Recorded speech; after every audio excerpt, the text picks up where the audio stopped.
دوستوں، رمضان المبارک کا خاص وظیفہ رمضان کا مبارک مہینہ قبولیت دعا کا مہینہ ہے۔ خاص طور پر عصر اور مغرب کے درمیان کا وقت اور فجر کی نماز کے بعد کا وقت بہت بابرکت مانا جاتا ہے، اور ان اوقات میں مانگی گئی دعا اللہ تعالیٰ کی بارگاہ میں خاص قبولیت رکھتی ہے۔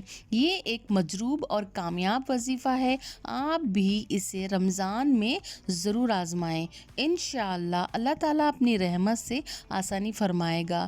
وظیفے کا طریقہ: سب سے پہلے 7 مرتبہ درود شریف پڑھیں جو آپ کو یاد ہے، پھر 41 مرتبہ الحمدللہ پڑھیں، اس کے بعد 41 مرتبہ یا ذل الجلال و اکرام پڑھیں، پھر 20 مرتبہ یا رؤوف پڑھیں، اس کے بعد 30 مرتبہ الرحمن الرحیم پڑھیں، آخر میں دوبارہ 7 مرتبہ درود پاک پڑھیں، پھر اس کے بعد میں اللہ تعالیٰ سے گڑ گڑا کے دعا کریں۔